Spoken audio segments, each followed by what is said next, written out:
Yo, it's TeamVLR George here, back again with a new and interesting sort of video. This will be a part of a new series I'm starting on the channel, whereby I pick a certain meta deck and I show you great side cards to use against it if you're having trouble with the matchup. This time around we're doing Monarchs, I know, right out the gate, tall order. Topped the Nats recently, Domain Monarch specifically. It's a very prevalent deck in the meta. Although, word to caution, it won't be around for long because I know that for sure the next ban list will hit it. But yeah, so these techs will be in a random order. I will specify when one is better than the other, but yeah, let's get into it. So first we have Close Forest, kind of a niche card. Essentially what it does is, it's a field spell that doesn't let other field spells to be played, and on the turn in which it's destroyed, field spells could also not be played for that turn. It was better when there was only one field slot, but it's okay for Domain and such. Although that won't stall the entire deck, it's also versatile because a lot of meta decks are using field spells right now, so it has that going for it. Otherwise, it's okay. Next is a two-part combo. There's Shadow and Light Imprisoning Mirror. These negate the effects of light and dark monsters, I think, on the field and on the graveyard, if I'm not mistaken. Most of their monsters are dark or light, including the big monarchs and the little ones.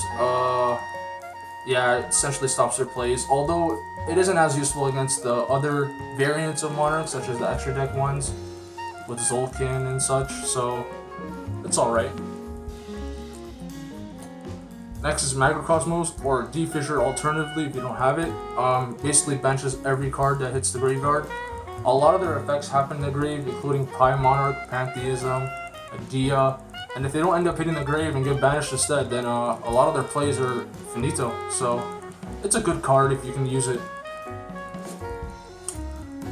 Next is Anti-Spell and or Magic Deflector. Anti-Spell makes it so that you cannot use spells on the first turn, you have to set them first for a whole turn, and your whole decks rely on spells, so it's kind of useful if you're trying to get the quick OTK on them before they can do anything.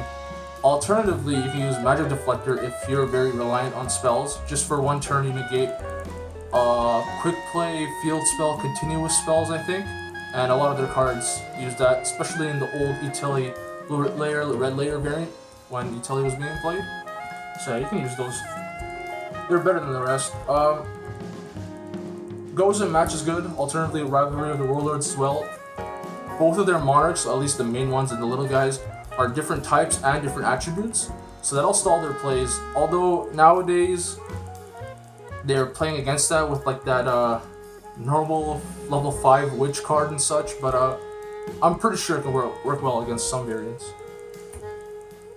Now this is probably one of the most popular ones, Fog King. Essentially, you normal summon it without tributing, it would have 0 attack and no one can tribute summon. If you do tribute a monster, it's a special summon and it gains the attack and defense of that monster. You almost always want to tribute a monster, otherwise it's just going to die.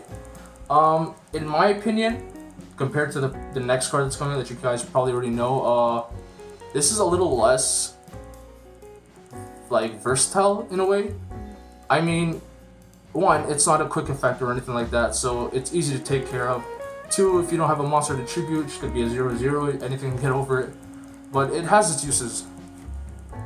Finally, this is definitely the MVP. This is my favorite tech against Monarchs. This is probably the most well-known one as well. It's just Massacre for Strike.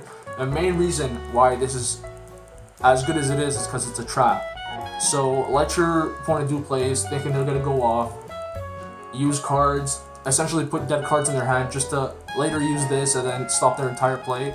They've already committed to a play they can no longer, I guess, achieve, so it's done for them. So Master of Strike, although it is a $20 common, which is fucking ridiculous, but yeah, so if you have these, get them. If you don't, try to get a hold of them. But then, like I said, Monarchs might not be around for long, so it's not worth it. Maybe try using the other cards I talked about. So yeah, that's the first part of the series. Tell me what you guys think down in the comments below. Comment a card you might want to, a deck you might want to see, or cards you think I missed. And yeah, TeamVLR George out.